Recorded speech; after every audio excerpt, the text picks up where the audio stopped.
mal dat kinál inchant fi do chuúre má leis an Gaelscoil chunas mar hánig tú staach tá de géirí déirú stocha do raibh se mar Uachtarán agus mar sin de agus le demléine nús ach más féid le goáí an inchant faoi do Gaelscolaíochta hain agus an Gaeilge agus mar sin de. No bhile, well is as imime le Gaeltachta mé de bhfuil hinna go ríomhráigh Gaeltachtaí bhráigh, but is as bhil an Corán an bailí beag mé agus cé ná rugagus tógad mé sa Gaeltacht bhí an Gaeltacht gá fár go hiig go hifigiúil nó tá an Gaeltacht an na lag. So go hifigiúil is scoil béarla ar restalíos sa bhain scoil ach bhí Gaeilgeann dar caiideánnig na mhúinteoirí agus bhí anna bhéim ar an Gaeilgeann. Is tócha an príomh spreag a bhí a go mo hebh na Gaeilgeanna ná go raibh scéamúntaach ag Gaeilgeann ag an an go raibh deis ag Michléon bon scoile dul chun tíorma scoile omláin a chahabh sa Gaeltacht. So cais man for go nolag néidir seach fó sé in Scoilne bharc in ar an bheonach agus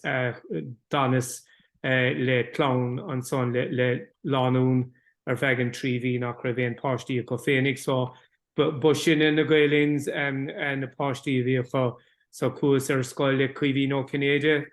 múntóir anna cháúil a bhí mar phríomhoide an son agus furas anagrád an Gaeilgeann le linn an tréimh sé tríhí sin. Hána arásin sin chu mé ar rial de scoláireacht ceol i go láiste éhínáin sa bhfuil an cear le haig me céad bhíon meán scoile ní éirigh lom sais breús le cuasaí ceol an son chló tapig mar ní a bhíon tréanáil formáilte ceol clásica go gom rih sin. So dairigh lom dul có fada le grád héan san piano ach bhí a dúra géirí am dul go grád a dógus ní éirigh lom sin. Dhéanamh ag an buinte sin dhéanas níos déine agus an son hánig mé eiscirí an ceart scoileáitiúil sa chorán atá nasca hénis agus tu mí goí sin beidir níos déine atá nasca hénis tá an cearra scoil sa cheantar tá le chéile mar choláiste na Scoileige i gcathair sa bhín scoil olmhór den geantar. Ní ra bhéon sa láthair Gaeilgeachtas in san bhean scoil in Míníonn go raibh páistí ó trí scoil Gaeltachta bhain scoil Gaeltachta ag freastal ar an scoil ag an am. Ach a ríist bhí múntóirí den scoil gom neidir ar chlúla tú fé Paddy Bush, Padraig de Bush is file ahananta ó Bhaillimona na ráda ó DCU anna chónaí hí sa cheantar le fada agus a bhain céile fianna is tobs an Bertica, but an Bertica fáiltethe mar scríóirí anna gúil sa Gaeilgeann agus sa bhéarla bhúntóir béarla an chuid is mó Paddy, but thugad ar anna grád an tríocht dúin an son bhí múntóirí eile Gaeilgeanna anna bha iad an Macaulay bhí gomsa den áirteist agus an sin Mícheál Ó Lainn ahar bhí híl Ó Lainn eile go bhfuil geach sean sa raithin agat agus bhí anna bhúil ag Mícheál sa Gaeilgeann de bhuain sé Gaeilgeann agus eacnamaíocht dúin agus bhí sé níos déanaí an son mar an múntóir a bhail ar an éonad lá Gaeilge istigh go láiste na Scoileige. A ríis dás muhím sa Gaeilgeann an son, dimig mé thug mé nóisian is mé sa 50 bhliain mar go rás tris anna chuideanna chahabh géirí hir go níon an rud difriúil agus dúirt mé go rás a géirí dulgadí Conamara go choláiste samhraidh seachas fanacht a géirí mar fé mar a bhí gachtaí déanamh so dimí is ús go dtí Cilchiarán agus bhí anna léamh se gom an son a ríist an chuid is módaí nó bhleithlí a bhíán roinnte có beidir ó cathair na Gailí lár tíre a ríist buin is an henamh sin agus an son bhí cinenne déanta gom bon bhúinteoireachta dhéanamh a ríist ní rá sa géirí dulgadí na choláistí móra í sa géirí sa rud difriúla dhéanamh so daoine is go dtí choláiste freibal sa Carraigh Dubh ag an am tá sé manú den isis choláiste anna bheog, bhí 7 scoláire sa choláiste ar fad, idir an 3 bhliain, agus cíligh sé sin go raibh déise gom a bheith I bhail ar gachrod a bhí buinte leis. By the way, ar eiscirí an Gaelscolaíocht, Paddy an Fearra Lewis an sin, an a bhainte goin le díospóireachtaí Gaeilge, na Gaelscoile agus bhórmar craobh na hÉireann san díospóirt in Míníonn gur scoil Thar bheith beag a bhí ann, agus an sin lean an pátrún sin a raig, so bhean scoil ar san trío levéal mar go raibh fearn de trúr a gcuin an goláiste craobh na trío levéal an Irish Times díospóireachtaí Gaeilge a riisint agus caiilimar a gcuine Harry McGee mar a chun sé a gcuine do gcónaí an Irish Times agus for an UCG a bhí an ag an an, but a réis is an dhéis a bhí an. Bhí chum an Gaeilge a gcuin sa choláiste, ceann na muomhanna atá gom ná Chailimar craobh Átha Cliath de slóga I gcuine grúpa ó choláisteáin agus thugamar a 100 gig ghairm dóibh agus bíitiúd hothouse flowers needless to mention. So thugus ceapam trocha punt dóibh chun gig seachtain na Gaeilge dhéanamh sa choláiste fiidir sa séú bhliain ceapam I goláisteáin ag an am agus fi sa 100 bhliain agus tam cardúla na leis ó hin. Agus Bhíos comáile mar bhil de Cumann Gaeilge choláiste na Phríomhoide, so bhí anna crack again, trosna a ríis go chuna marad an chuid is mó, bhí tros amháin again sios go dtí an Ryan. So fan an gur críochníos an choláiste tócha bhí anna hín begóm dhéanas an Gaeilge mar bhí chlóras kind of difriúla again an trí choláiste mhór sa bhéad is gur dhéanamar an Gaeilge tríd an choláiste ar fad mar dhéann tú sé ábhar díog. So bhí ort an béarla mat agus Gaeilge dhéanamh den 3 bhliain agus bhí rianú bhí mó na mhúinteoir na Gaeilge agus Gaeilge acadúil. So aber damrád go chuite go pecnú mé ainú Carysford bhí ort an ráha dhéanamh chun Gaeilge dhéanamh ní raibh ráha gcuine bhí an Gaeilge leanúnach tríd an choláiste. Is tócha ispéras únta go bhí gom ná bhí Mícheál Caníle ó chlóir connachta file féin bhí sé siúd mar léachtóir gom ar feadh bliana agus an sin de bhar go raibh céim 3 bhliain againn. Damrád a go raibh an céim an órach ag tá stáilteois bhí ort an 4 bhliain dhéanamh gláiste na Phríomhoide go hifigiúil lánaimseire ach go practicúil part-timseire a bhí mar an 3 ihe sa tachtain agus a ríis an tá dearaglam bhí Cathal le mar léachtóir Gaeilge a gcuine goláiste na Phríomhoide vinnis fíor hena bhá sin ach go háirithe bhí béim a gcuin ar na tríocht na mlascaid rud go raibh mé cosúla gachtain eile bhí mé Brian de feig ag an am sin agus cepas nach raibh an maithasán ach ba spéras difriúil ar fad a bhí an éaléamh an daranúir agus tú beganí níos ebí ná nuair go raibh an áirteist á dhéanamh. Sóirís anna crack sa choláiste ó thaobh na Gaeilge do agus comáile sin an sin bhíos anna bhainte de cuasaí na Pléann bhíos ar exec Aontas na Machléanna goláiste na Phríomhoide bhíos kind of ní raibh an job an ag an am ach bhíos kind of mar ifigach na Gaeilge sa san Aontas agus an bliain dar gean an sin tauch mé mar leis Uachtarán ar USI agus a ríis chuir mé tús le kind of grúpa na Gaeilge leistigh de USI agus inis tar nó I USI tá ifigach na Gaeilge mar lán chuid de fóst lánaimseire atá inis. So thug sé sin is tócha mé isteach sa saoil folítíochta nó bránam trí sin bhíos ag múnig an buinte sin ceann de mar réamh si ceachta mhúinteoireachta nó socrúcáin scoile mar a dléann siad ar inis ránaí is dul go dtí Scoileanna Seán I mala Harman ar an Phríomhoide an gcathair agus a ríis hitne ar mo chosa sin béardachas den sfa ach bhí síle I Lináin ben céile Charlie Lennon an bhailedóir mar an bhúinteoir a bhí gom agus ben úntach. Agus de bhúscail sé sin mo hín tá bláin am cat I chuiristeach a rudaí an seo ach Bhí siad go húntaach sppraig síos sim anam agus cuas ag lorapáil bhí postanna anna bhánúair críicníos. Ins na hochtáirí na. Ins na hochtáirí an 8 de críicníos agus is tócha bhí formhór na Gaelscoileanna beidir 3 bliain d'aois. Bhí anna chuid postanna ar fáil agus dúchais seoláin I gorcaig bhí postanna ar fáil in áit in éile féin dua de Scoileanna a bhí dúirt nua tosna ba chuna bheith macánta hennig Blacklí go mórdam tá mar ceandanna choil síos de friúla seo diet an bogar eis go Blacklí ar maidin agus bhí sa buinte anna hena bhas saoil polítíocht a saoil sport gachrod sa chahar so hochríos fannachtam Blacklí ar feith cúpla bliain. So bhí sa gobar is Scoileanna de friúla béarla beag nach ar fad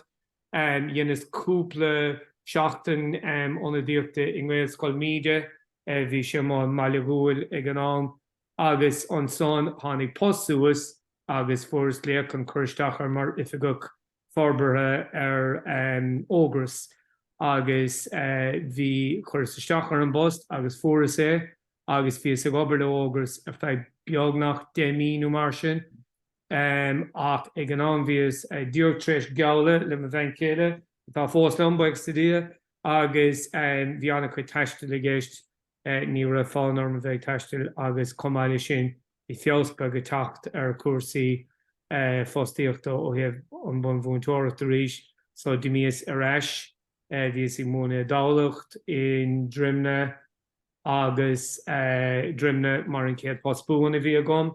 bhí mar socrthaim le clia a ríis anna bhainte le séan na Gaeilge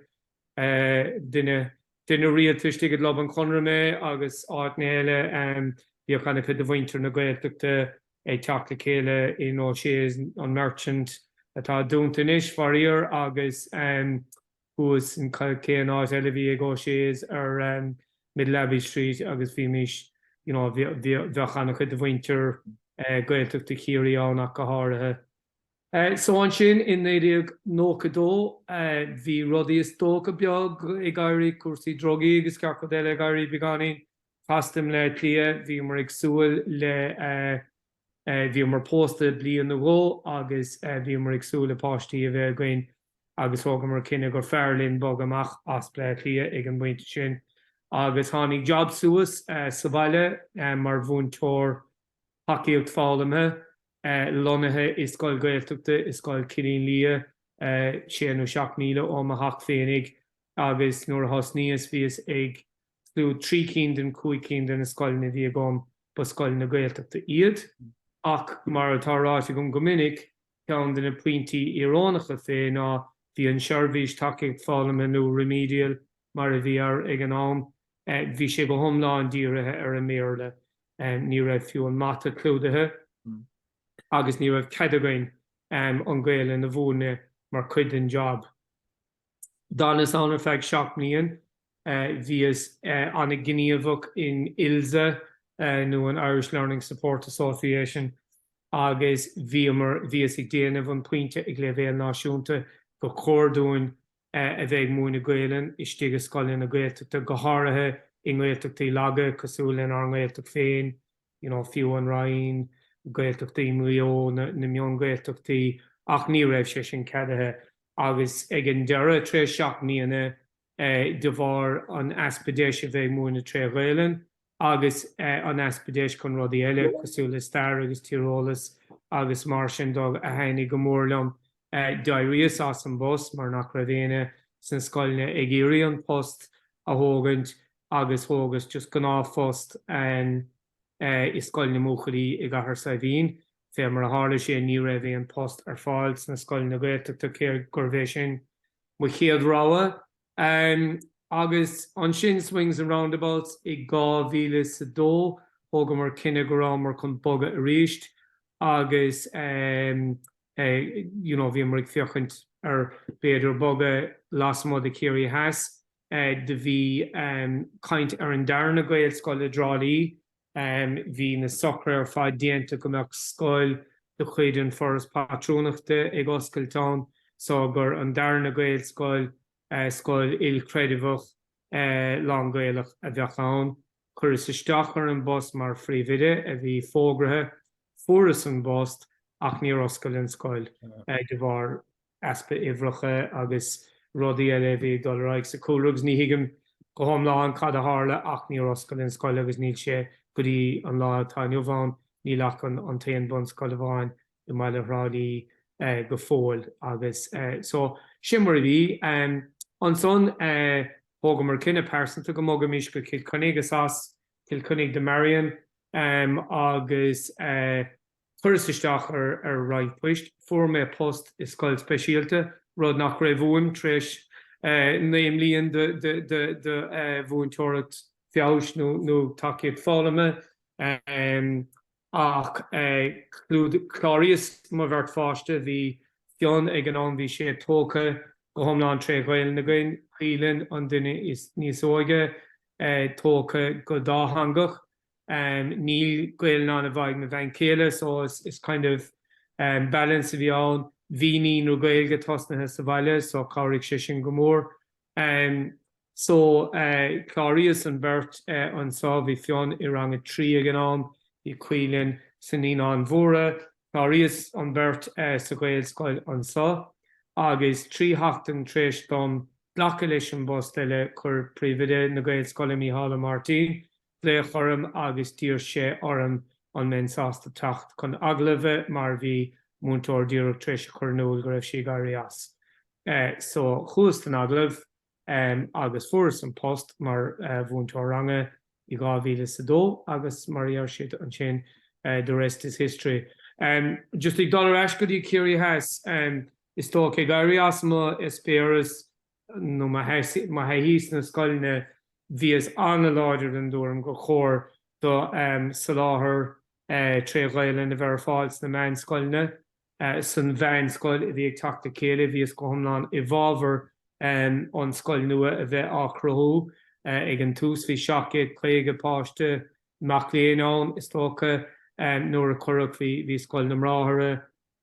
clochar na tuirmhirte agus gá ceart scoil an son cahar saibhín agus an Corán tóga chun cearra scoile chéile ach bhí sé mar chaníal ag an pobl tangan sa cheantar go mbeadh aonad lá an Gaeilge ann bhí is héan mar chahiarach ar an gcuiste don aonad den cúpla bhliain saradágus agus an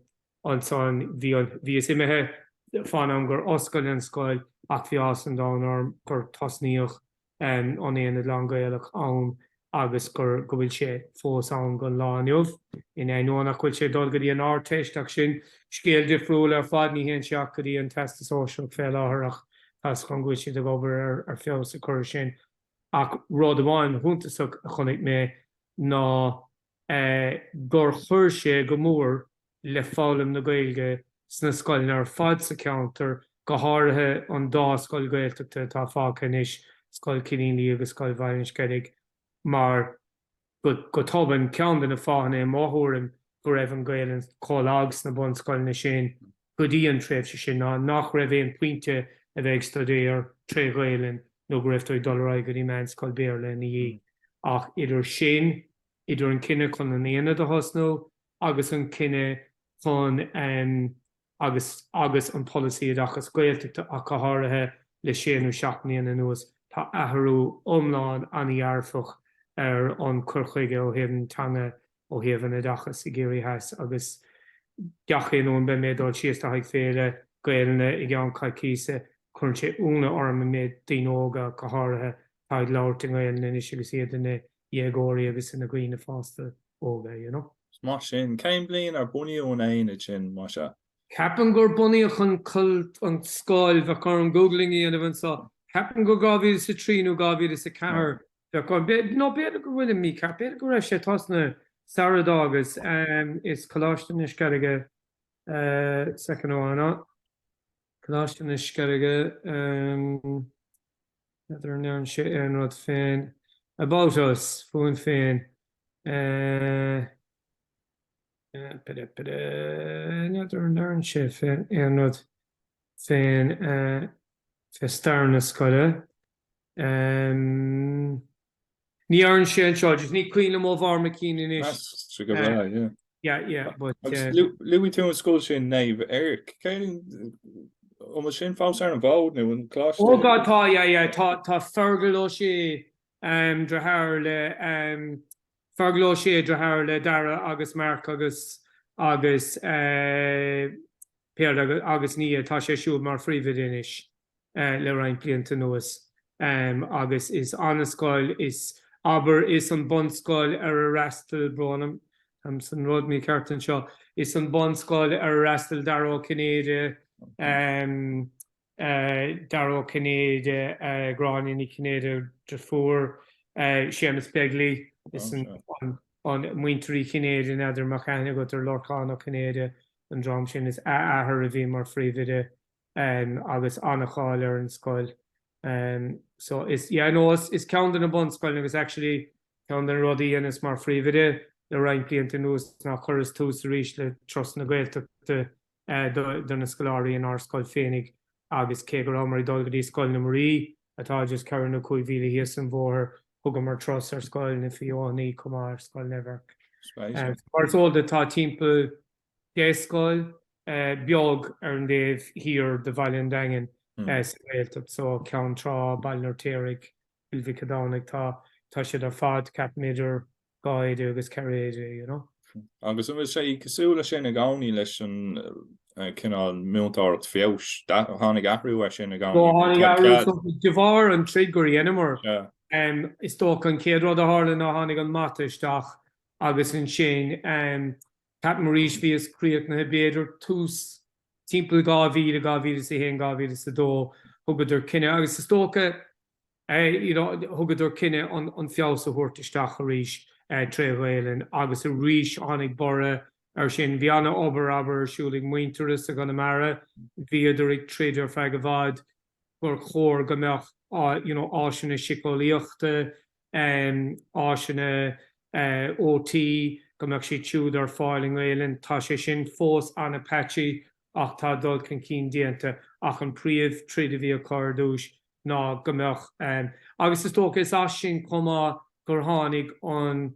túram de chuntóirí Tugann mar chuid an policy agus Gaeltachta. So mar chuid an policy agus Gaeltachta tugad chuntóirí Tugann dus na Scoileanna Gaeltachta ar fad a bhí istigh sa scéim. So bhí idir siúd fostathe just chun fios a chur cuasaí Gaeilge beidir le páistí ná raibh an Gaeilge mar chéad hanga sa bhaile agus i gcás céirí heas bheadh sé sin mar nócha cúig fangéad in na clanna is tócha ach chun fios a chur cuasaí Gaeilge sa scoil i gcuideanna. So is tócha tá an cúpla blin sé difriúil sin a go tanéis tá na chuntóirí Tugann sa Gaeltachta. Níl si tiúd agus rud sin gur bhreile meiscint ná go na chuntóirí Tugann i Gaelscoileanna las mod an Gaeltacht agus ach go háirithe fé láthair thugam ar an Scoileanna Gaeltachta thugam ar ceathrú chránaigh isteach an bblion se caite ó an go céile tugam í páistí ó Scoileanna Béarla aber tiismóirí ag boga ó áiteanna nach raibh Gaelscoil ar fáil a go páistí bogann siad ar eis go céile chunig ach bíon cabhair cúpla mí ag tá stáiltiú chun caighdeán béal ná dúiréis, agus an policy Gaeltachta an sin cearéon cinál dúchan cín is má le sin an policy agus Gaeltachta an bhecin tosa a déobh. Bhí sé thar dúlánach i ggéirí heas churagás ag phríomhoide agus fiú mhúinteoirí an teanga a bhrú chun cín go háirithe an tomadachas. Mar stócha tá beagáiste starúil tá roinnt taide déanta bhí inas roinnt taide le hena bháthair féin a bhog ó chuntainn chlár agus bhí ag múine sa cheantars na trocadaí de chuir siise anna bhán ar an cuasaí trosóireachta atá in ardgeantar le fada an lá agus comáile sin darnáin ar cuasaí imirce mar bhína scéalta an ardgeantar go díos na chuigadaí na seacadaí do ghuine i dtí go dtí Americán ó dtí go sasna gan éon béarla agus capaidir gur míbhantáiste olmhór a bhíán agus tá bhar sin bhíidir a ggéirí an béarla bhrú chun cín mar fiúháin leon mo ama bhí ceathrúdaí go gcuine a dhéanaan test a chorán in 1983 laistigh de bhliain ní raibh ach berrta goin fágad sa tír. So dtí an dáirí a geile ar imirce agus anna chuide cosisiúd viidir a bra ar a méle agus ar scin na béle a bheith agus bhí béle dar caiideán a bhain ag an buinte sin. Ach ní léon dat ná go raibh androgel ar gine anna chuid gus na dtíine a dain sa bhaile agus náimig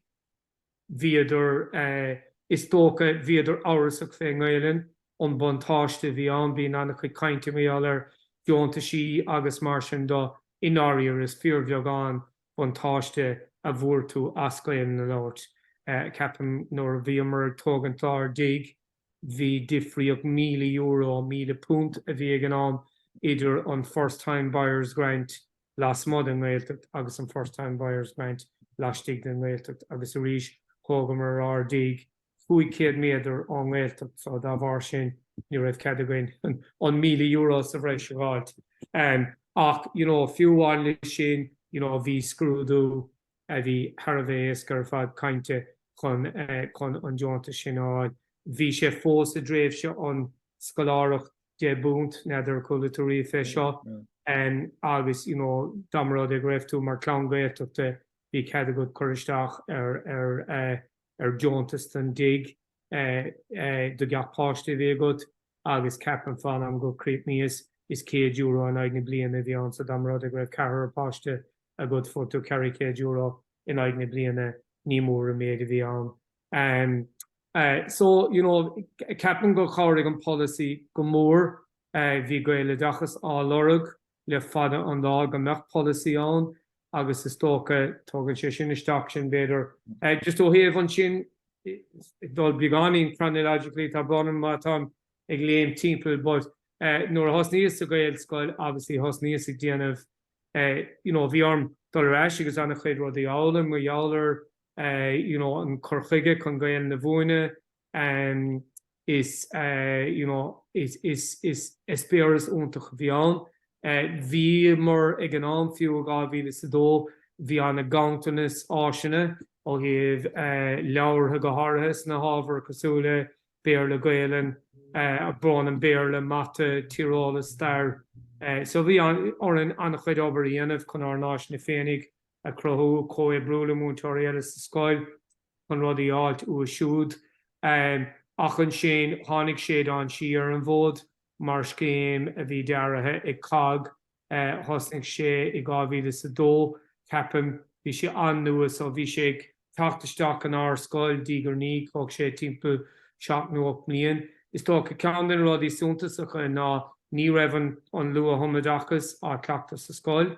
Neidir bhfuil is go an cúra tá an sin, bhí cás cuairte mór go hiarránach drálí in 1998 agus cuireadh deire in áíire leis an tomadachas is Scoileanna ach amháin rain Scoileanna has an bhód agus ná leach leis ach an ár Scoil cuireadh deire leis. Bhí ceangail leis an takeíocht fádaime mar de réir mar a bhí an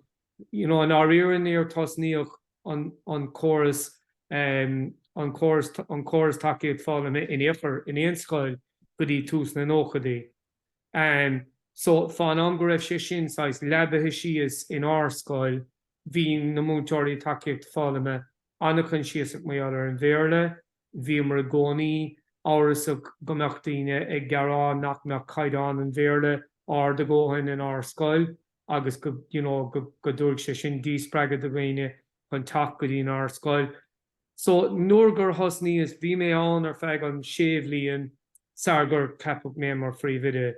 Agus bhí mar ag tosnú díospórach méall ar an tomadachas bhí rain Scoileanna á thuairtear eis. So nuair a ceapach mé mar phríomhoide an sin i 2008 tá den céadúirí a dúirt mé ag máglah agus dúirs leis an mór agus leis an bhfoirne ná go rás ag iarraí ar a leid an rud a isrú an meach sé rónach dar Scoil. Tháinig sé isteach ar na dála i 2011 thug sé raigfá plé thug mar cuireadh a phríomhoidí ó Scoileanna chuirgá Seán ní ana féin nó Seán de Garalt ó an Gaelscoil Osraí Gabriel ó Bhailím Cholig in i Gorcaig agus dóna hena féin in inis agus bhí annach chuid taide déanta dónal leabhar an háach scríte ige tráachtas máisteachta ná go hiarránach tagan an trúracha Tarta go an bhlán céanna agus an trúracha an bróiste céanna ach fiadúntaach agus thugad an na faoisih den mórd don éan go bhétamí sé seo dhéanamh go raibh aní neistíocht le déanamh. So ráhas a ráig leis thugam mar cuairtain ar Scoileanna an trí scoil sin san áireamh agus dábhar sin thugam mar an cinenne I capan 2021 díobh tasnú ar an luath chumadachas a thuirtaisteach os níomar le ní an bheoga agus an sin dígur ní thugam mar raige go dtí deire ní an bhóra go hiarránach ag an buinte sin an raine dachas a bhí tréis tróir a thuirtóin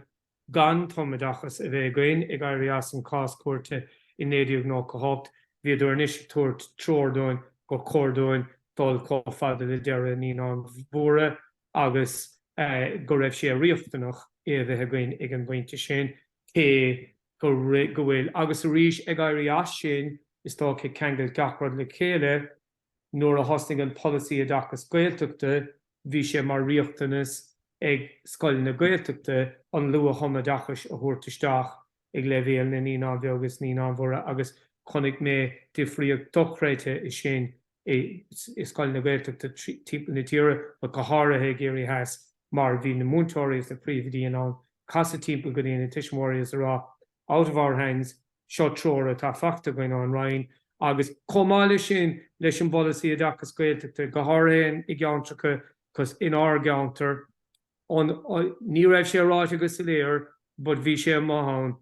tá trí bhonarchan nó ceithre bhonarchan de chuidúidir as na Gaeltachta I mbaineann scailg tá trí cín eile I gilín lia tá brúóige tá níonrathe atá muoinethe ag úidir as na Gaeltachta agus ag an raine dachas agus go banúsach an rá a bhí an ná bhfuil muna féidir libh a crothú gur Scoileanna Gaeltachta an sá chunas gur féidir libh a crothú gur pobl Gaeltachta atá an sá go fáidtíarmach. So dhéon sé sin a ríseach sé annach cháir den na grúpaí pobl tanga a bhí ag feidhmiúil fada an lá mar thug sé deis dóibh ag cinntiú agus as sin dás rudaí bhfuil chuir tús a ríis le rudaí cosúla clubban óige agus mar sin do cean den rudaí I héan by the way mar just mar bhúinteoir seachas mar phríomhoide thógus an céad tros Gaeltachta an Scoile beidir 5 bliain síos go dtí cinní go dtí an áit go raibh hena Scoil dána sa bhrú óige an son agus in áíire dhéanam mar ar 5 bliain bhí sé go húntaach don bobbal Theas mar chunicad ar daine ag tacht tas go féin kind of cool kids ag tacht an gahar agus Gaeilgeann ar a háilecha agus iad ag tacht agus ag rionca agus mbaineann agus fiú ag mar peile gine na leid áitiúla agus ní raibh anna heithíocha ar bhúla le páistí ó Gaelscoileanna nó Scoileanna Gaeltachta agus dúirt an príomhoide agus na mhúinteoirí ní go dhéann sé aní a phríocht ó thaobh an meán aigene athrú an deachrat a bhí an linne faríor ná bhí ábáistí a gcéarrán nach ispéras Gaeltachta in áíor a bhí an mar nach raibh Gaeilgeann sa phobal agus fiú Gaeilgeann déon sais réasúnta ag na páistí áitiúla. Ná ba bhreilm agus is rud ag rám ag smaoine fé go raibh míidir eisián a ríis ag an buinte seo nó go bhfuil an Gaeilgeann treise go mór sa Scoileanna sin. Ó thaobh na Scoile an sonda is tócha ceann den rudí hála lom nuair go rás mar bhúinteoirán ná go raibh bhí ceapan 2 bliain de bhí cógáil bliain túil Gaelscoileanna fé mar a bhí sé ag an am arsúla gil chunig agus tír bhíos pointí le cór na Scoile grúpa ceol na Scoile so iarrachóireann ceol agus áráníocht a chur ar fáil duna mhúinteoirí bhí tachtá timp na tíre dhéanam mar sin agus is tócha kind of ceanning méisteach is éil Gaelscoileanna a bhí ag an am bhí caníe ó mar thuirteag neidir raibh tú cainte de caníe go fáil a bhí mar Uachtarán nach díreachrám ach ribh sin is as dún chuoine tá sé siúd mar phríomhoide an main Scoileanna Gaeltachta chunig go restal me bhartéanaar agus dír sé orm an maxim go me bheith páirteach agus an son ar tháinig sé go dtí 2014 dír siad orm seasamh den mór stúre agus Theas agus láistigh de bhliain dairg lom a bheith tofa láistigh de bhliain dír den orm a bheith mar OCP nó ifigach hadrúpáid líd an agriach sa bhés mo ifigach agus an son in 2009 2008 táach mé mar leis Uachtarán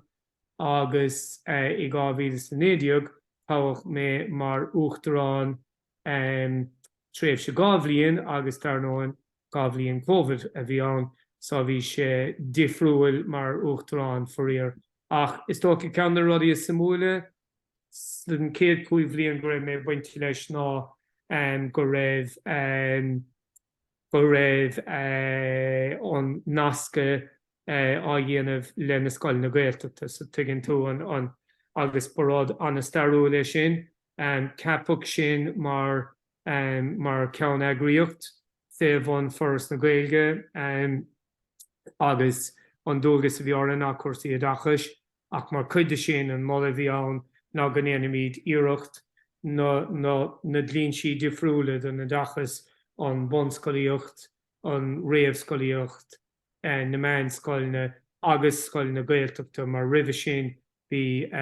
agriach na Scoileanna Gaeltachta agus bhí Gaelscoileanna so bharas tríd agus bhí sé dúlánach in ámanta mar bhí amárna mar mhúinteoirí Gaelscoileanna anna dhearfach ar fad mé allar an nasca bhí andrógal ar bhaintear na Gaeltachta mar ceapadar go méidir sé caiiliúint féin ahantas mar Scoileanna a bhí difriúil in athúram ó Gaelscoileanna bhí cuidig gine gcuideanna ará look níl si có difriúil sin really in ar na dála agus bhíidir tá rudaí go bhfuil míad déanamh go maith beidir nach bhfuil arsúla se chuirgás an luath thomadachas beidir an cleachtas contact fáda chur can cín ar an déhheile níl an pobl tanga a gcuine las mod an Scoil a thugann líofachttas na páistí so tá deacrachtaí ar leithegóin agus bheachrudaí go bhhéta mí se álam uaimhse ó thaobh na persantachtaí is tócha bhí se anna himúil búla le daoine cosúla anna na cheantar a bhí mar agus tá mí fós anna chardúil a bhí mar an céad Uachtarán Gaeltachta ar an eagraíocht nascathe an sin is tócha bhí anna bhainte leis an bolaíocht chumá níl is go mórta nó an arm na rudaí seo chuna scréibh am go mé aon rudaí dhéanamh ach bhí tábhacht mé mar cóirleoir cathrach an seo don cóirla burga nó Borough Council i 2004 agus bhí an go dtí 2014 bhí mar bhéar na cathrach i 2002 2003 agus ag sé an deistom an Gael na chur cin le linne bliana sin agus ceann den rudaí a deirigh a sin ná furas enim núcháin ó John Burton ag an am a bheith mar bhall ar de oras na Gaeilge don mórd i 2015 so rís is tócha bhí gá hata á chaithfeá gom bhí sé beánín casta in amanta mar is foras na Gaeilge a dhéanann an mhúinteoir ar fad beagnach ar Gaeilgeachas nó ar Gaelscoileanna mar a bhí ag an am sa bhí amanta go raibh orm seasamh amach as cruinnithe nó go raibh mhúinteoir áflé ar an dá thaobh is tócha ceann den rudaí bhí anna himúil ná go raibh níos mó deise gom de bhargar eagraíocht treisteoir atá sa bhoras agus gur bhfuil gá ród neidir an digann tú an struchtúr but tá foras na Gaeilge agus tá an foras Tugann sa trocadó cúnta agus is tócha be mé clúrmach mé le caidirm ach ceann den rudaí a bhí orm déanamh i bhoras sa bhoras Tugann ná buinte bheith againn le locht na holtaise so bhí orm blacha leis gur tanga ar le atá ann agus gur fiú bhaoiniú ag le bhéal réasúnta ard agus tóca bhí bontáiste gom sa bhéad go raibh anna bhainte gom cenach muine sé seo leis an Ghaeilge. Well, buineann is ní bhaoineann. Bhí anna bhainte gom 340 nach dibre le óna tíochána lean crí i le garman agus mar cuide sin cahas beag nach séomhlíonn ag déanamh cóibrú rúnda leis an DUP rud a bhí Harbheith sa múil ar fad. Agus ceann den a ról na bhí go an sin ná an achtanga, cartatanga agus mar sin do phlé leis an DUP agus bhí sa gcónaí i gcéirí aráil ó look, ní próbhámise, ní duine de loch tin féin mé, is poblachtánacht mé ach poblachtánacht bhuamh tón seachas poblachtánacht mar atá luas is sé cúnta agus is Gaeilgeoir mé, níl gatain atá na Gaeilgeoir sa feitheadh sé cúnta buinte leis sin féin mar a capador agus mar a capan siad go fóil. Agus an áíire gur chóirdóibh cartatangan agus poblachtangan a scarúint ón déobh politúil. Rud nach raibh gcónaí éasca le déanamh. So háda sin or a chus go dtí an túisceart leis an bhoras go raibh mé bull le dtíine go rás bull le a hena féin agus go raibh má bóna fides is tócha a raithnú acu. Ná ní gcónaí gur hain an líne hArgáin sin le dtíine ar an bhoras atá manach ardú le loa ón sé cúnta a bheith bhaiding is poblachtánaí san is tócha I míniú an feith bliana nó tro bliana taimethe ná mar a bheith mise, but bhí dearcha difriúla go mhaibh an tangan. So tócha ríis sais páirtíocht ilgnéthach dála míos rudaí ó gach ceann den na jobna a bhí an son. Éagsúla Dave an party politú mai tusa ceannas na tain daoine atá treis sin a luach tá sam bhfuil go raibh agus go bhfuil daoine buinteach le páirte éagsúla bhí ag obair ar son na Gaelscolaíochta. Céir é do bheasa sin a Dave cinál chóréir nó an bhfuil sé cabhfuil gan éithach nach féitá méir le ar a Dave was a díalseachtaí politú le lucht na Gaelscolaíochta. Well, capam chun bheith macánta neidir bhfuil me gurí cuá, it's cumile má bhíon cuating déantar. Capam de bharna triblódaí go raibh daoine áirithe sa feithe sé cúnta agus seán a bhallart an dearcha bhí an DUP. Agus buineann sé beidir leis an Gaelscolaíochta chomá. Bhí daoine den dúram gur bhainnean tanga lena poblachtánaithe agus gur bhainneantanga le daoine a bhí I bhábhar an rud a bhí ar siúl sa túisceart na triblódaithe agus mar sin dá. Bhí daoine anna feidlí is saoil an poblachtánaachis mílite más maiile cosúla Seán Mac Stíofáin cosúla mhúinteoirí bhrádaigh. Daoine go bhfuil anna bheits agam sáir go persanta ach fiúháin daoine is tócha cosúla nóla go gaiire daoine eile go raibh buinte le cumann cearta síbhialta na Gaeltachta. Bhí an kind of lína lia seo an támar fad idir an dáród. Agus a rí sé dal siar go bunú chun na Gaeilge agus starúil an buinte idir an tanga agus airí amach néad agus séadí ag bunú an staid an sin an buinte le fianna fáil sais an té bogdan poblachtánaachas mar gunne lastig de 40 nach dibre bhechttíine I bartíí nach dibre go raibh an áras mé ar an dange. Agus capidó go háir daoine beidir D4s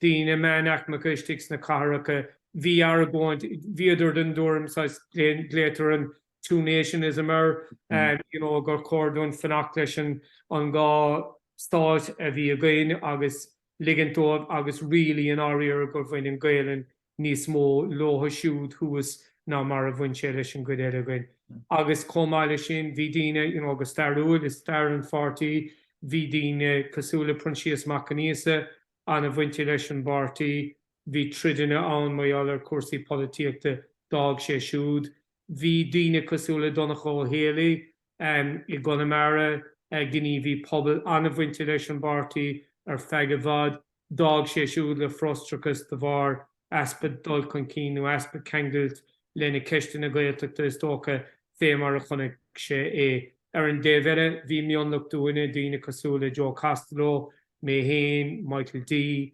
an son, Gaelgóirí anta cosúla é an a riordan ag tak chun cín, caitheadh mé rá agus tá arianna folitiúla inis ach an clonasca leis an déan lehas Pléann Democratic Left a tháinig isteach in 1998 ó bhar ma cín 1997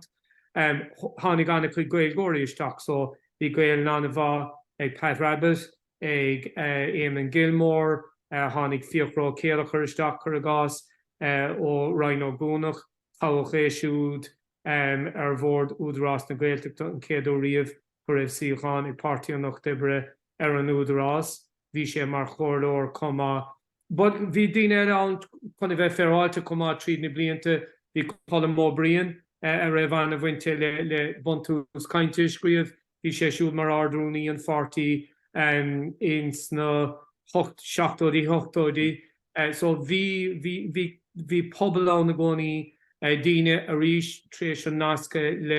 le party Declan Brí tháinig Colette Connolly agus Colette agus a Drafúr Colette atá inis mar tachtadal nes blach agus tá sí mar les Concorde anna Gaeilgeann ag siúd agus anna chaidún gorág sí se comá agus a rís chuid an fá gorág sí ná just frostrachas leis an espadul chun cín ó thaobh na Gaeilgeanna do bánam duine obviously Prontius Dorasa anna háta bhí daoine cosúla Des Geraghty a tháinig isteach leis an Democratic Left go raibh anna bháúil den Gaeilgeann comá tábhacht Des mar MEP ar feadh tréimhse agus chuir sé an Gaeilgeann go mór chun cín I barn na hórpa ag an an but so bhí nasca bud bhí agus táin I gcónaí frostrach go dtí le DNA le cuideanna deacrachtaí atá againn ó thaobh an Gaeilgeann le chur sa fartaí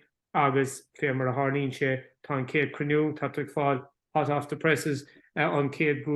cruinniú againn le Marie Shardock an tatan sicúin chun grúpa formáilte Gaeilgeann a thosnú sa fartaí faoihearra tá áileorg le fada an ná agus de chunamh dé beidir chuir sé sin tús le beidir ré níos fearr ó thaobh an dá hangachas ar a leid sa fartaí. Agus Dave so is bhuiil Gaeilgeachtas an cuioine leat an raibh mar an cárlóirí éagsúla tain nó muir nó daoine pártaí politiúla nó. Ní dólam go raibh chuna bheith macánta bhí daoine tá gurí cuioineh ná ar ghaoine timp na tíre anna chuid daoine le páistí ag freistal ar Gaelscoileanna. I mean, obviously, anna chuid ar Scoileanna the Gaelscoileanna daoine cosúla agus os nodig hin féinim le clia cad sanim dó hí sa gorcaig or láirí an a dúchais ag sin féin cad sanim dó? Léire. Yeah, donna choléire, yeah, agus cá donna go tréimh sé gobar le ag obair le conan na Gaeilge comá le ógras capam na grúig céine le na rás féin. Bhí céile bhí an ná bhí chana chuid daoine anna bháil den danga, mín daoine cosúla Tom Kelleher I dúisgurtá clíomh bhí sé siúd na chóirleoir Dennis O'Callaghan in ún líre anna Gaeilgeann ag siúd Tomás Bernach ceanna mo cháileachaí an sá hí san eisgur Circhanig anna Gaeilgeann ag siúd tá na gurí cuioineh ar na páirtithe eile. Obviously daoine cosúla Trevor Sargent sna glasig anna bháil den danga ar fad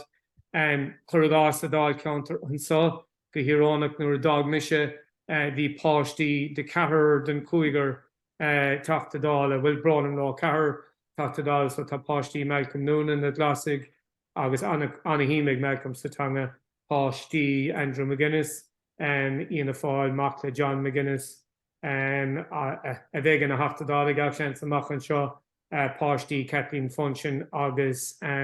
David Cullinan cé which is scartha ó hin féin páistí an trí chlán sin in our scoil. So anna chuid tangaltí ní dólim go raibh aine eile le linn mar réimse bhór Gaeltachtas go dtí seo a bheith go teacht chun deireadh go luath, ní dóilíonn go raibh aon duine go bhféiteann ará go cinnte go rád ar bainte le pártaí polúteach as mé héin. agus le blianta beagán nús luú tú cábhan an sin tá mé géirí cinál chuid de sin a chóir isteach sa stair so is le blianta beagán nús atá annach céim na dúchláán bhain le sin. Well is tócha tá gá het dúláin i bhar héin don eagraíocht agus don héin go persanta mar Uachtarán hí de bhagra mé fós mar phríomhoide an an, hí mé anna gán arán chun a hógan séir, but an taon cuairt scoile íon mé agus por rud go raibh gceiste go mé dhéanamh don tréimhse ar fad ná go dtí a hena scoile gilíon lia agus just tharla sé go raibh má scoil héon dúnt ar feadh seachtainna don riisiméin téarma mí fearra agus bhíidir siúd ní ráidirach dúnta den dá lá. So bhí déise gom dul si is cuairteúirt ar an scoil mar Uachtarán dhéanam mar píos a réideanna Gaeltachta bhí sé thar a bheith agus rís bhíidir ag tús an tréimhse don policy agus Gaeltachta bhí an déise gom iad a spreaga go leanna gCiarraí agus actually tá bran an tá trí scoil I ggéirí heasta Scoileanna Gaeltachta cumáile bain ghearúdas é sin. Agus an sin tháinig an seo an cúpla seachtainna in dhéag sin agus bin deire le cuairteanna ar Scoileanna. Is tócha ó thaobh na hArgáíochta do, hí ar nithigeí ar fad ag obair an maile, hí an nifig I Marino dúnta, hí gatainna ag obair ón maile, hí an board ag tacla céile ar Zoom, dígarníg nuair a chumar I dthaíar, hí na crunethe board, is tócha a rís hí is pointe le rainn fá eagraíochtaí son níor chuir sé sin isteach ná amach chum tá máiste do gom sa riomhríocht fadó riomhríocht san na dachas son níor a bhéon aglarm riomh cuasaí technoliaachta ach bhí sé aníachar ní raibh an teangaháil sin idir na hifigií agus Scoileanna ní raibh teangaháil idir daoine ar an mórt stúra nó mé héin tháinig deire le crunethe réigiúnta cé go ráidir lag a réanás roimhe sin. So ní raibh an size networking sin ar siúl, obviously chuirh deire leis an gcógáil a bhí bearta gcuine fethe agus is a réigean gur airiglann tá mé gurí cuioine bhharn am lína inis chuirh siar chuirh deire leis an cógáil a bhí dig an ábíon an cógáil a gcuine deire I mí na saona chuirh an ceann I fé héanaar cail agus a réigean agus bhí ar an tríd chun go dárlóg sé go raibh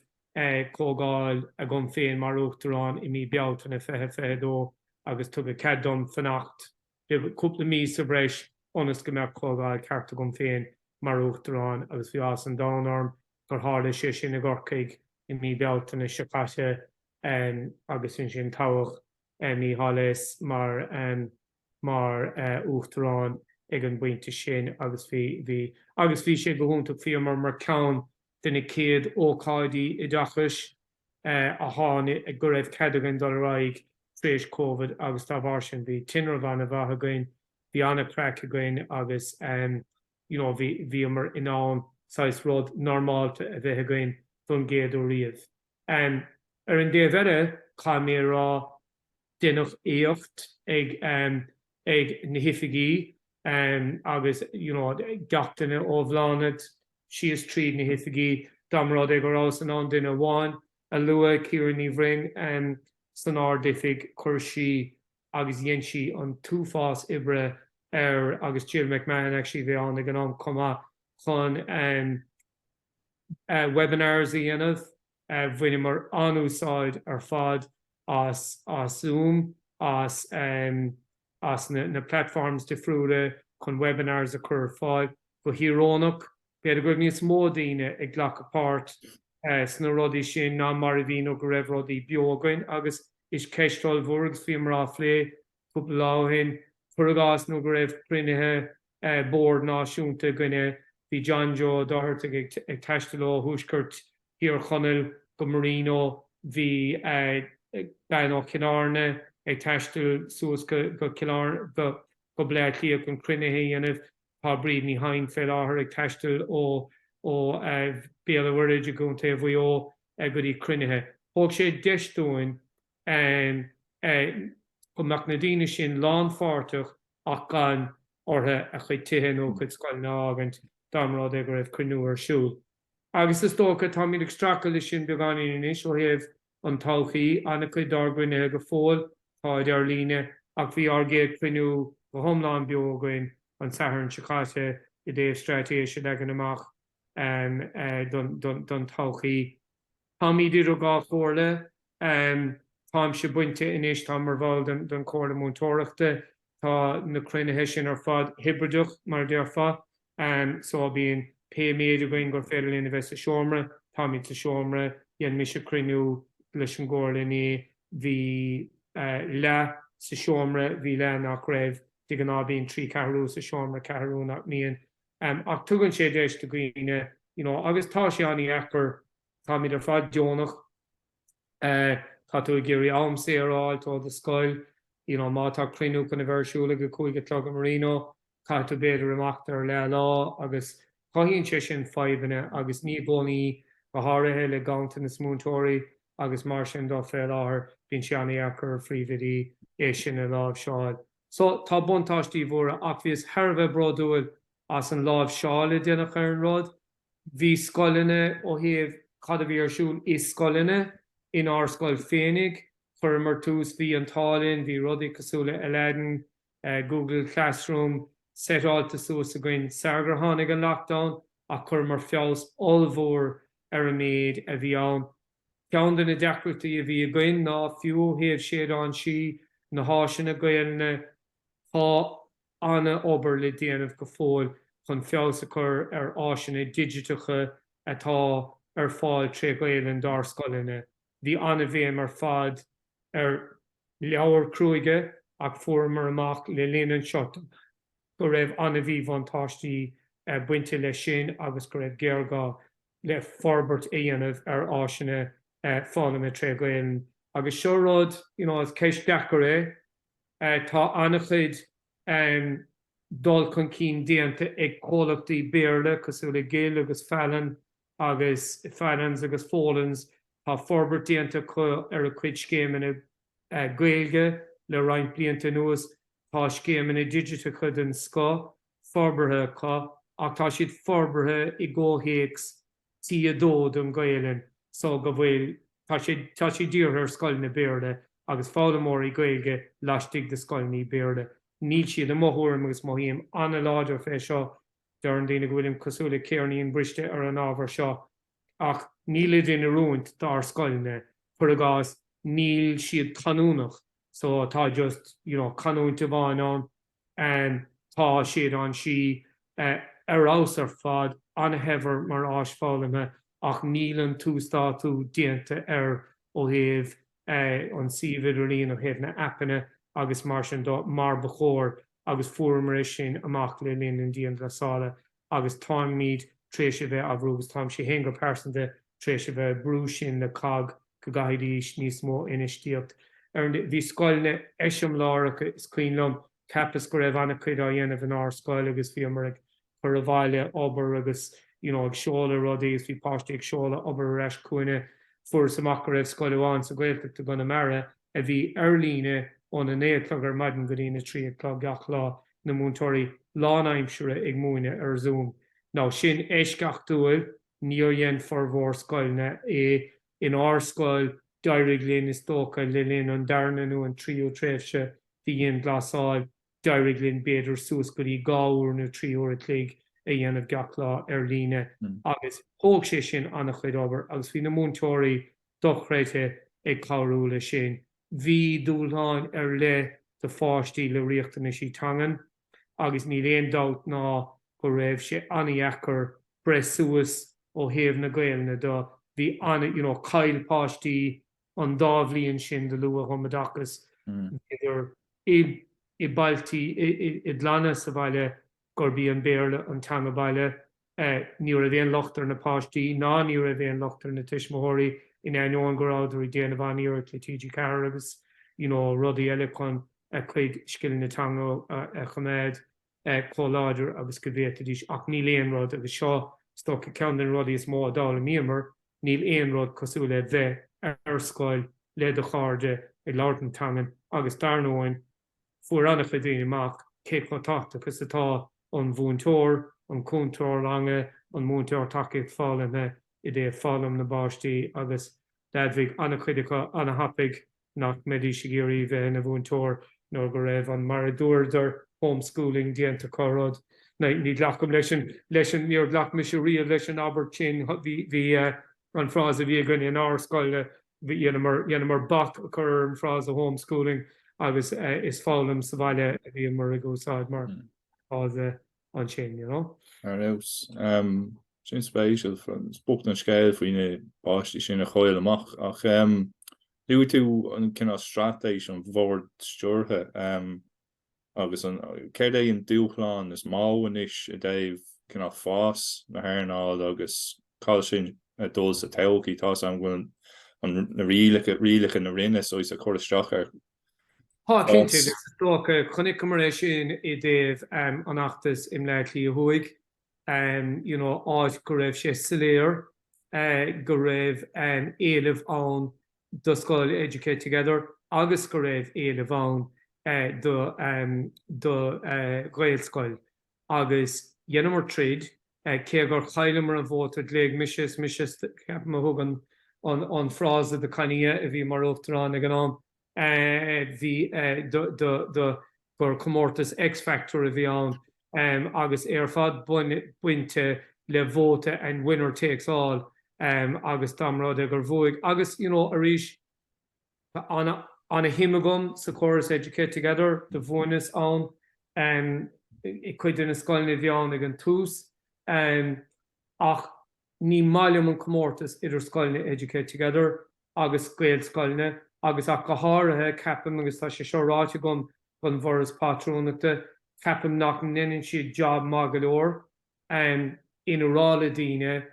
má aonn tú scoil foras patrún fachamarcha foras patrúnachta agus sin an téanáis Gaelscoil nua a bheith á bhil nuan is mar ní bheith Scoileanna Catholic a gun na Scoileanna Protestúnacha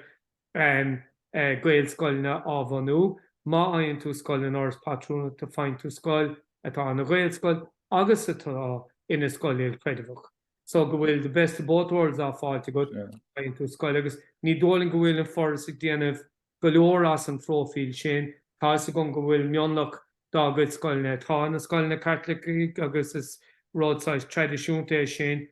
ach ba cór go mbeadh go dtí go bhfuil an dámh gur féidir an dáród a bheith go le chéile ach cuideamar an tréad I gás cad é le héan trí seach na rud éigen a bhí an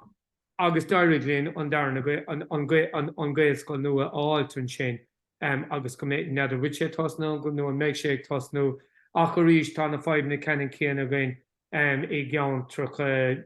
ratán ráúnamh inis agus daoine chur a gcuine an Gaelscoil tá anna bhórtha maiall ar an freastal meánscolaíochta bhí sé scalanna chur a gás go raibh muinteoir chúisgurt chialdara ag fannacht 5 bliain ar meánscoil a bheith có rud a háá buich sa dtí inis. But bhí Gaelscoileanna go a léon a bhreadáin I nás na rí in Mánuad I Selbridge agus ní raibh éon freastal ortha ó thaobh meánscoil an Gaelch táis. Tá áitina cosú le úsáidim cheantar mar hampla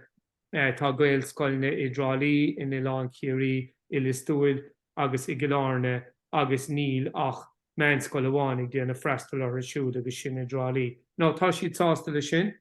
agus tá daoine ag dul ar bhosna tá rá aber ag muinteoir Ciarraí is féidir lethadul go dtí Trálaí nó tá ceadacha dul amach go dtí an Cardscoil I Malahúrne ach go ríis an go hídéalach go cór go mbeadh meánscoil laistigh de cheantar lámh seálach do gcuine mar táis go má tá tusa do gáilta ag Gaelscoil feithilin na Gcearraí níl formhór na báistí sin ag dul ar aghaidh gudí an Gaelcolaíochta drálaí tá formhór chuid dul aige na Scoileanna Béarla sa bhaile. Agus, arís in our gás féinnig I gcéad chloinig, tá níos mó ná lead arbáistí ag dul aige an Gaelcolaíochta, ach ba chóir go mbeadh sé sin a bhaid níos iarde I mthóran. Tá ceiste ná na castaile sin bhí mar a scoil go raibh argantí agus brúspáis agus mar sin dó leis an beagnach tro bliain an ar bunaíocht an meán scoil, beag scoil nó gan leistigh do gá bhliain, ceapan go níanamh sé sin aní a phríocht. Tá beagnach léidir na daltaí sa scoil sin ag tacht Scoileanna Béarla, rud a crothíonn faibanna breise ó thaobh chur chun cí na Tugann sa bhean scoil. So, tá rudaí anna chasta, go pásanta nílimse ná níl Gaeilgeachtas I bhábhar éanad lán Gaeilge mar chur chuige, bearling go mór bhí an tá dearg linne I gCill chuinig, agus go pointe is cóthárlú a bhí an, bhí deacrachtaí sa card scoil sa cahar an seo, atá anna chuid scríte fuatha ag an am, bhí mar éanad an card scoil ag an am, nóair go raibh deacrachtaí olmhór ag dul aige, diúramar ar an VEC, bhí mé héan mar bhall den VEC ag an am, atá na ETBs inis, diúramar go dúirdís neamhsplachas dúin,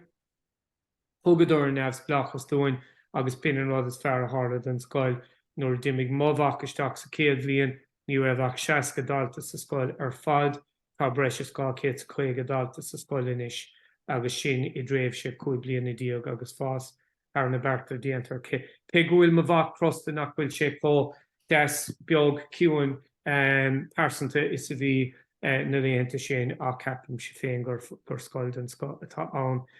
Ach mí bhaintáistí I gCill chuinig agus I gCiarraí fé mar a Harlínse, tá tú go mórtas le Scoileanna cosúla choláiste Chiarán go bhfuil enam an arde ar mar the home of Kilkenny hurling mar a dearfa, choláiste bhréan in gCiarraí the home of Kerry football, agus tá comórtas aníon, agus tá ceann na pointí irónacha féin ar Scoileanna ná is ládra go bhfuil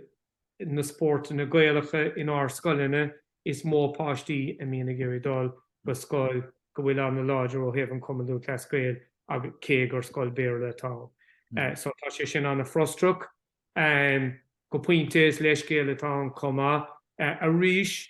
ceann na pointí samúla is Scoil Catholic sinne de bhar an stair agus caitheann gur bunaíoch sin agus tá daoine anna láidir go bhanach sé mar sin agus ní bheith chéan ar gáinte gomsa sin an ní tá sa bhí a gcuine ón tús. Ach de bhar sin tá méad dar dismóirí atá géirí go leanna chuid páistí aráig go Scoil Catholic agus nach raigis go Scoil ilcreideach rud atá in ar goláiste pobl an seo. Ná a ríis neidir an leis Gaeile sin is mionna chuna bheogaíod ach sin in dearcha. Agus an sin tá grúpa eile tismóirí agus tá siad glachann siad leis gur féidir leo an bonscolaíochta lámh seáil agus gur féidir leo a carúla páistí ó thaobh obair bhaile gur fíor beagán an gáir a thugann siad ar aonas ach nóair go déan sé go dtí meán le bhéal an sin bhíonn siad anna agalach maiall ar téarmaíochtaíochta mata na sainskillan sin a ceapann siad a heastíí uatha chun carúla ina báistí. Ná go hirónach ní sé sin mar raibbanéachar leis an chuige fangéad na páistí hagan isteach á Scoileanna Béarla agus atá sásta tosnú as an nua leis an Gaeilge agus tosnú ar an dómadachas ag le bhéal an céad bhliain sa goláiste. Agus tá torthaí don sco ag ármeán Scoil an seo, nóair go bhféachann tú ar an ólaí gach bliain nó go bhféachann tú ar na league tables cé gur fuailimiad éiríonn go chúntaach ag na Scoileanna in ármeán Scoil. Fós éon tá mionlach go bhfuil drogal ortha na páistí a chur aráig go dtí an meán Scoil an seo. I mean, mthúram go cearcamach gach páisteach freistal ar níonar lán Gaelach ag dul aráig go dtí bon Scoil lán Gaelach agus ag dul aráig go dtí meán Scoil lán Gaelach. Agus gomach níos mó deisna seo ceann den rudaí is fearr atá táirthe le linn mar réimhse mar Uachtarán ná an dul chun cín atá déanta ó thaobh cuasaí tríú le bhéal go háirithe an cuasa nua in Marino agus an cuasa nua atá tosnú in UCG chun freistal is si of long Gaelach ábhar mhúinteoirí mar níl aondal tá fíor gantanas de mhúinteoirí go bhfuil cumas tangan acu chun a bheith magaló chun múna in Arscoileanna. Rud amháin, ar go sé seo beagán chun spóideach ach is cuman ó mérá má híam i gás Arscoil féinnig na hArgáin ón Arscoil a dimig go dtí an chláiste pobl agus a tháinig ar eis mar ábhar mhúinteoirí ní a fáid tangan dá leith acu. Na hArgáin ón Arscoil a dimig go raibh go Scoileanna Béarla agus an sinne dimig go raibh go dtí Scoileanna go dtí na chláistí na bhéal chun mhúinteoirtaí ana. Ní léon dátar an ná go raibh chaideáin níos ís le Gaeilge cosisiúd agus iad teachtar eis go dtí an mhúinteoireacht. Agus, is mór an trúa sin agus is ceann den na fáin a go nearmse nó go nuairt mé, mar tá mai rás, go nuairt mé le daoine i rang sé, look, mátá sim a gud a bheith de bhúinteoir amach an seo, mátá sim a gud a bheith eis an seo, smuoinnig ar dul a raig go dtí an chláiste agus do bhéal nach a chméid sa túil agus bíam seáráil ar bhain an hántach ní bheith géana a gud jobbáil in Gaelscoil nó Gaelcholaíochta amach an seo mátá áirtcéil na Gaeilge go mar tá an gantanas sin agus spregam daoine chun dul raig aber agus an corpadachas nó an aimimedóireacht nó ceol nó péród a dhéanamh agus Gaeilge dhéanamh le sin onas go bhfuil siad réig teachtar eis go dtí an meán mhúinteoireachta ní. Arús agus just an ceist déirnach inis agus man beag nach ar an óra clég. Just céim fág an gur thug tú faoin óbar ilig a déibh so is fialsúnachta de céim tábhacht tá ag an Gaelscolaíochta an Gaeilge don phobal an tír. Well, is tócha go níorthain bhíochtaí ag gáirí fún nó raibh mé buinte le óige nach dibre na bliantó hen dúirt mé ag cruinú amháin gur sóisialach mé mar ihre héan gur náisiúnach mé mar ihre dógus gur pobltánach mé ar ihre trí agus cós I'm Republican third a dúirt mé ach de bhar ma ex an círaí chanig séach mar Republican third so bhís leáile dhéanamh fum marialar sin ach nó má híam go persanta is tócha dá sa suas i dig agus tá chanéirí beganín thora hinnáig an buinte seo i dig dá hangach bhí tradiisiún anláidú héad mar hen ahar dó ach gára tá a bmháthair go hiránnach go digealtris fel láthair tá rianta don tásúlagan go nethróigse ach tá rianta don ná amníise chu éon focail atá uaim rianta don maití den Alzheimer's ag taachtarthaí an céadrád a hála an uair seo agus seo an darna bouta dé ná dúmpaigh si go thomláin ar labhairt na Gaeilge istigh sa teagáltramis rud a crothaigh roinnfeidbanna lena altrí bochta os na Philippines agus mar sin a bhí deálaí agus chuid de altrí ógan na hhéann ag si capitar go raibh si géirí bheith triblóideach tríd an Gaeilge na láirta sa nó agus chuir si úna airne mar is sa bhaid níos mó béar na Gaeilge na láireach lín sa bhaile. So is tó go bhhaí sa gcónaí gur raibh an Gaeilge mar chuidan darnahantas mar phobal sa bhaile hí anna bhéim a gcuin ar an gceol agus an áránaíocht ach go háirithe má bmháthair mar henahar agus má bmháthair mar bhailethóirí áráin ag iarraí na háráin na seanna hárán sa cheantar a bhailiú a chéimhnú ag éirí chun a bheith macánta an bhórálach as má bhain sa déobh is gur dhéan si anna chuid tá chlárúntaach hí sa bhaile inis gur bhfuil binne spéal mar animar agus tá grúpa de san dtíine óga a bhí má bhaimig múine chun an seanósaí anamh tá tréis sé seothógan chun cín bailúchánaí anamh ag dul go dtí an Comisiún Béile san leití ag bailú tépanna bhí claté moscaí ag dtíine sa bhaile chun na hárán chéimhnú de bhar sin níor dhéanamh dailt riamh idir an ceol an ceol an áránaíocht agus an tanga agus sais rianúlacht tas chun go bhúnní sé seo an ard nósach, but rianúlacht pobl bhí brónar na gcónaí ná raibh ní smó gael ná labhairt sa bhaile. Ar an déhhead cha mé rá bhí is ní rás riamh an hóca ag curcaige na seanna Gaelgóirí chunig mé daoine a bhain le chuna na Gaeilge go raibh agus eagraíochtaí eile a raibh in ámanta drovéasa clúdaine nach raibh bhíidir míáine clúdaine nach raibh gael na láidir acu is cuilam nóair a chuas a bhaile ó bhleith lia agus méid mhúinteoir Scoil Gaeltachta a bheith labhairt le grúpa mhúinteoirí lámhain agus tá ceartaigh ben a bhí a bhaid níos sin in á mé mo chuid gael na ceanna himplachtaí a bhí de feagnach déimlíonna im leith lia agus a bheith buinte le cuman gaelach agus ag obair leis an gunra agus gacha deile ná bhí sais measca chanúint feite gomidir Gaeilge bhleith lia Gaeilge chuna mar a Gaeilge an tuaisceart fí focaile agus bhí siad do ceartú agus capscra seán na grábhéasach agus thóg mé agus look siúla míad ar fad mar Gaelgóirí an lína seo rud a bhíos ag go baile chuirgás de bhí grúpa gain a labhair gael na chéile go nádúrtha ach a luthas go dtiocadh aine le béir leisteach sa cáilúidir dún póimís ar an méarla lárach onas gan a bheith dróbhéasach. Agus is rud tá míad ar fad mar Gaelgóirí mar sin bí mé géirí an lína sin i hiúil idir an gael na chur cin agus gan é is tócha a bheith dróbhéasach gan a bheith níor bhailm sa riamh. Ceann na rudí bhuanas ranganna do chuoine fásta géirí has fada sa bhí ann. Bhí rud a bhfuair mé anarostra ar fad ná go raibh níos mó de achtranig ag takeadí na ranganna ná mar a bhí na daoine áitiúla.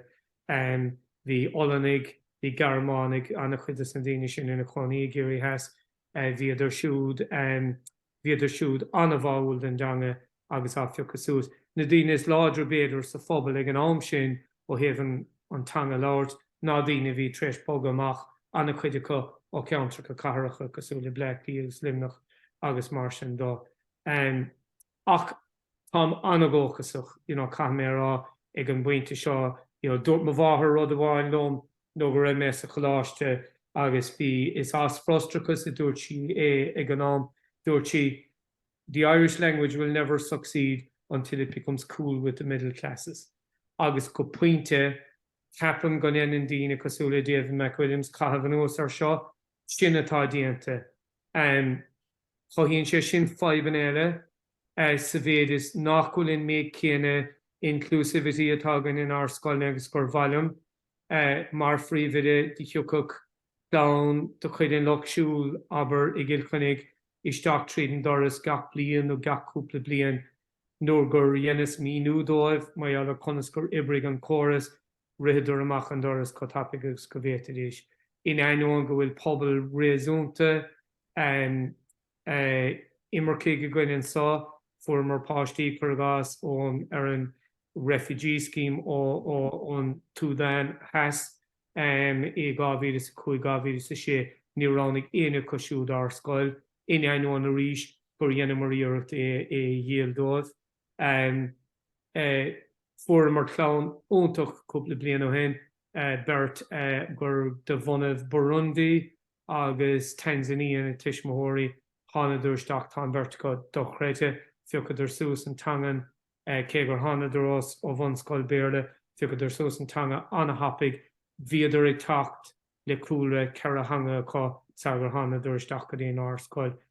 Thuair an taon tangachas sin éarnach agus asnach isteach go mór orm. Ach tá sé sin ag tar, bhí díspóras do gain nóair leach mar leis an géad páiste ón Uachtarán an bhíonn se chaite a ríis bhí cúlra iltangach ag an báiste sin ag airí go breil leis an báiste sin bhí dúchláin ag an trúr eile a tháinig go dtí an Scoil do réir mar a hiige mé inis agus tá mimithe sé bhí páisií a tréis socrú síos. Ach go ríis ardíonn sé ceistena dúchlánacha i Scoileanna Gaeltachta agus Gaelscoileanna má blachan tú le páiste nach bhfuil éon gael na cá rang a cethar churann sé sin isteach an rang chur chuige Tugann go bhfuil tú tréis an obair dhéanamh chun áthra leis an tomadachas chun an Gaeilge bheith chun tosaigh mar hanga conas go lámh seálann tú an páiste sin ó thaobh tacht chun cín nó bhí sé mar ggéine leis an beirt fáistéile le go mórlótha Scoileanna Béarla bíonn an chur chuige céanna go ach bíonn mhúinteoirí drogalach ó thaobh an an tiúncar a bheith i gcéir an domadachas agus an Theas tanga sa scoil an de tá míad gCiarraí a bheith is fuailmsa na príomhidí sa chathair gacha ó gur imigh mise go dtí an cruinniú tá príomhide amháin agus dearntí go searús ach mar fios a craic ar ghlachtú leis an céad páiste den lochsúil go fóil agus tagann siise ó cúra deis agus tá an beagáiste sin chuma de bhíochán achrann idir Gaelscoileanna agus Scoileanna Béarla in ásanna cosúla cilchunigh ar dúis. Ní cabhraíonn sé go puinte gur imigh go raibh go seoig le árscoil tá míad inis mar an dearna scoil is mó sa chunta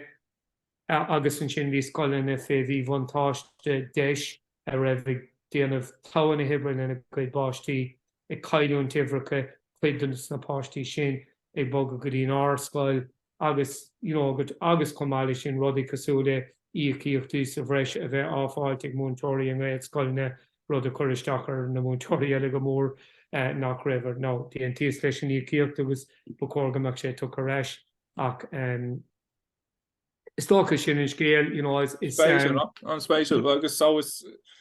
ceistháin eile an cinál fatís riomh an ar riomh an dáthangachas meán cinál aontangacha tá chóir leis an cinál cléine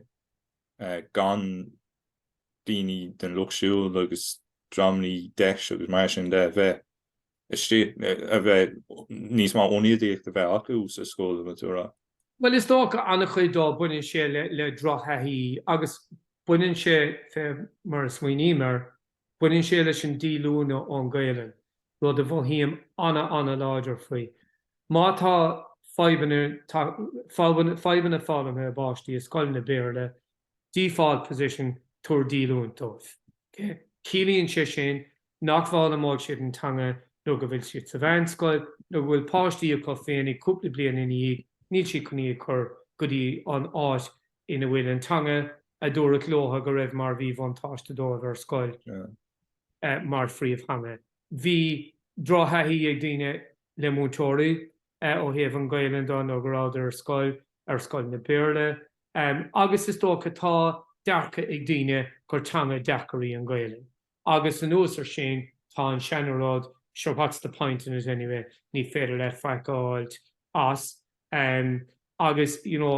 abro haven like an dílúine an ceann na pointí a scainúir a bhí gomsa ná nuair a tháinig tuismóthir é moscáil féinnig cún agus bhí páistí ar altramis a cá agus bhí faibanna tanga cá bud ní ráidir súntas a fiad go brec an leanún tuaig an árscoil ach bhí sé glóric dílúine dus na páistí sin tréistáh séhlíonna caithfh an Gaelscoil mar go raibh sé íorta ar an Scoil Béarla a bhíad chun dulán. Agus an fá go raibh sé íorta ná chuirtar na ranganna takeíocht fálamthe ar fáil blocáilte ag an am-géine le Gaeilge. So ghlachan anna chuid meánscoil na leis sin is. Go méid tú an am takeíocht fálamthe dhéanamh le páistí mar nach méid simachá an Gaeilge dhéanamh rianús an sure nábach leis an Gaeilge an dóibh siúd. Agus tá sé sinnig déanamh anagachar agus i mthór an persanta agus tá chuna bheith politúil fé níor éirí glyfin na Gaeilge nó go ráidir a rialtas linne idir 2011 agus 2016. Níor éirí glótha deire a chur leis an Gaeilge mar ábharíocht den áirteist. De bhar gur stoppa mar riad. Agus ceapan gur bé an rudaí idir an sin ná dígur níg agus tá cabhar fií na fáil a trí náma fólaí in isá go bhfuil andí mar an fé dairí glótha fás agus fás a bheith ar líon na dílúntí atá fáil ag micléan inis. Go dtí an puinte inis go bhfuil cuidíobh fangéad a bheith léon dearna le bhéal nach bhfuil an ag déanamh an ábhar sa bhainscoil. So sin i mthúram cúil doras háil chun deire chuir leis an Gaeilge an riachtanach. tríd is trí céim ar céim, mar gur gapan siad go fiallsúnach agus arís go starlúil is finna gaile bhí buinte leis an Language Freedom Movement sa seascadaí, bhíidir dundúram seo agus tá méid súntas ó cé go dagan ar thaobh amháin do cúla agus an taobh do maclán go raibh an Gael is mó buinte leis cúla anna láidir ina Gael agus tá andí marm leis leis an curcaige atá ag doraig agus ceapan má tá spruc amháin a Gael dachas sna blianta táróin is tríd agus mar chuid aber don policy nua an policy a dachas de Scoileanna Gaeltachta las mod an Gaeltacht agus an céad policy eile a thiúcaigh chun cín agus sin policy de bhuain ina Gaeilge sa tír gur cór go dridimí go láidir go gur fideire leis na dílúntaí. Níl siad ar fáil in aon tír eile go bhfuil meontanga ionta níl siad ar fáil dúir mar a higgin, níl siad ar fáil i Canada, níl siad ar fáil sa Breton Big, níl siad ar fáil i dtír na Mascot, níl siad ar fáil sa Cataláin. So níl aon fianna siad go bríonn siad má híam anna láidir bhíos pointe le múna riachta na sí speisialta ar feadh trí ceathrú do mo héal mhúinteoireachta ní dóil an gcuid aon slí go bhéad fárá go éirí níos fearr de páistí lága de bhar go stoppan tú iad ag fálam i dagan i tíre. Agus geann de hangach in hiad lecham leis go bhfuil gá hanga go ach ceapan gur scanna le go bhfuil sé sin fós ag lenú túraig. And sin mé críoch leis an sópach san is ceann. Ar aus bhí sin ha céim gur má stúpa mé a tafel in is.